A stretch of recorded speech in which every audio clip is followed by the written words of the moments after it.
Magandang araw mga kaibigan. Good news po itong pag-usapan natin ngayon, bigyan ng reaction at opinion. Post ito ng Mindanao Times tungkol ito sa survey na ginawa ng Pulse Asia Survey May 6 to 9. So bago-bago pa, no? Tungkol sa trust ng mga Pilipino kay PBBM, kay BP Sara at kay dating Pangulong Rodrigo Roa Duterte. So, sino ang mas pinagkakatiwalaan? Marcos or Duterte? Ito, sabi ng Mindanao Times. A recent Pulse Asia Research poll conducted from May 6 to 9, 2025 found that most respondents have trust in the Duterte family.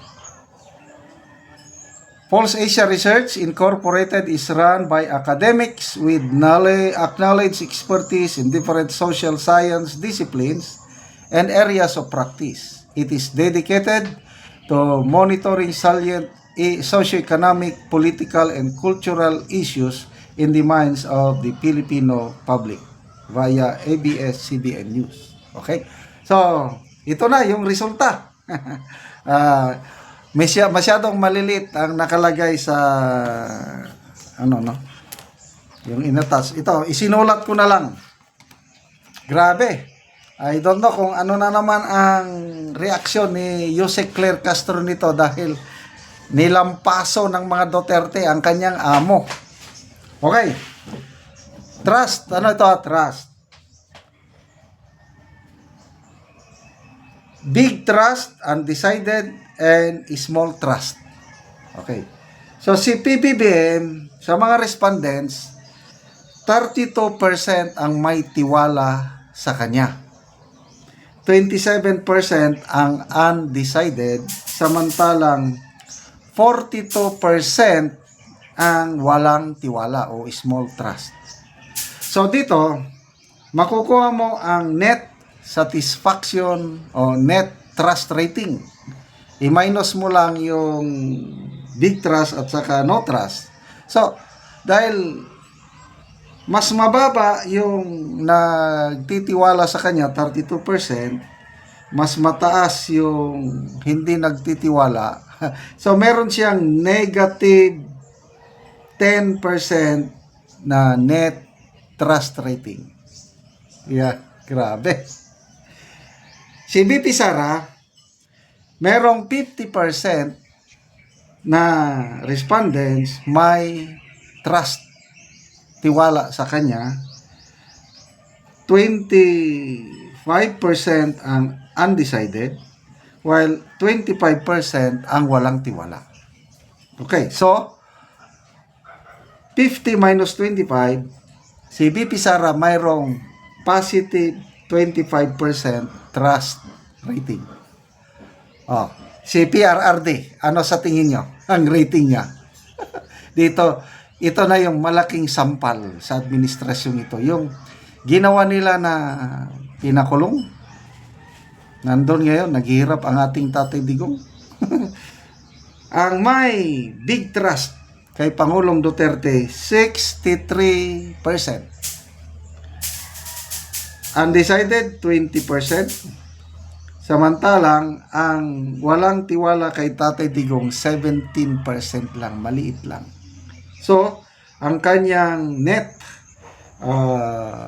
trust rating is positive 46%. Yan po ang sentimento ng sambayan ng Pilipino. Ulitin ko, Pulse Asia ito. Hindi ito katulad ng Tangerine, ng Okta, na kung ano-ano na lang ang mga political analyst, sinasabi nila mayroong 4 na credible survey groups. Isa na yan ang Pulse Asia. Ina-acknowledge ito ng mga political analyst. Yung objective na analyst, hindi yung may mga bias kasi. Yung mga objective, yung walang pinapanigan. Wala. So, Pulse Asia, SWS, WR Numero, at saka Publicos Asia. Yun po ang bantayan nating mga surveys. Dahil sila yung sa lalarawan, mga surveys nila, nilalarawan nila ang sentimento ng mamamayang Pilipino. At ito, grabe. You're a sitting president. Tinalo ka pa ng ex-president na pinakulong, lalo silang matataranta. Lalo silang hindi makakatulog. Salamat, Pulse Asia, sa inyong pagsusurvey. Ako, personally, maligaya ko sa ganitong sentimento ng mamamayang Pilipino. May asim pa si Tatay Digong natin. Okay? So ngayon, naghihirap siya ngayon sa Netherlands. But I believe, pag may paabot sa kanya ito, na 63% pa ang may tiwala sa kanya, despite sa paninira nila. Kung ano-ano na lang, Quadcom, ilang buwan ba ang Quadcom? Ang tagal. Talagang tinadtad na siya ng pinong-pino sa paninira, yung kanyang war on drugs. But what happens? Action speaks louder than words. Nararamdaman ng mamamayang Pilipino kung ano talaga ang ginawa ng ating Tatay Digong, at yun, hindi nila maalis sa alimpatakan. Tama ba yun?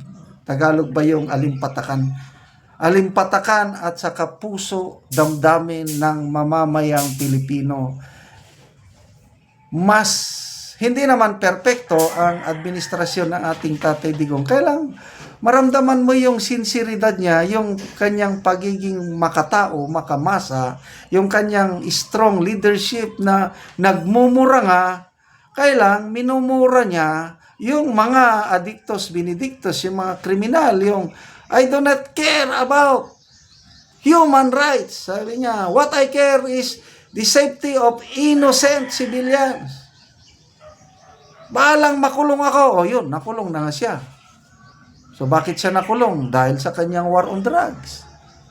Bakit niya ginawa yun? Dahil mahal niya ang bayan niya. Kaya pagpatuloy po natin ang pagdarasal sa ating Tatay Digong na sana makauwi siya ng malusog, buhay, at masaksihan niya ang pagiging presidente ng kanyang anak, VP Inday Sara. So, hintayin natin ang response ni Auntie Claire dito. Baka sabi niya na, hindi ko man nakita yung pagsorbi nila, hindi ko... Okay, salamat sa inyong pagsubaybay mga kaibigan. Nakakatulong kayo ng malaki sa tribong Talandig ng Bukidnon. Ang sweldo natin sa channel na ito is pantulong sa tribo. Sa ngayon, namimigay tayo ng yero at pako para ma-repair ang sira-sirang bahay ng tribong Talandig ng Bukidnon. Panoorin nyo ang video na ito. Mao na ni ang hero ang itabang sa mga tao nga kadtong mga daot na ang ilang balay og mao na ni sila ang matagaan. Ayo kay natagan na sa friend. Wan, di na mi ulanan kay makatok na gyud mi. Ano piso? Padalanin na dagko. Kami nga ba?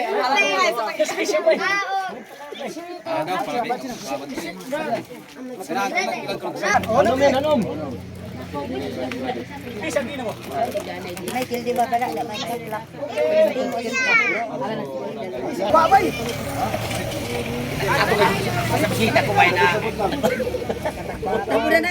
Og karon mao na ni sila ang nangatabangan. Salamat kami kay naibana ka na og sen. Namong balay kay doon matuluan og ulan. Kay makabalay na magsen. Nabangan na magsen kayo. Salamat kayo. Salamat kayo.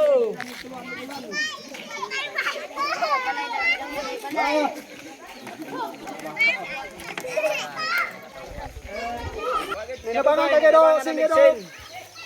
Ilahi salamat kayo Ginoo. Nabangan kayo sen. Nga mo day.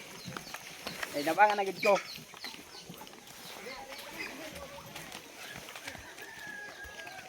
Salamat kayo. Sana naghatag ani.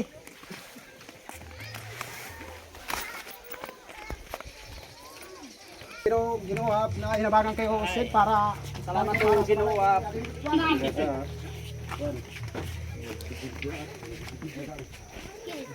So mao na ni ang gipatukod ni kuya nga balay. So makatop ra gid siya og yero.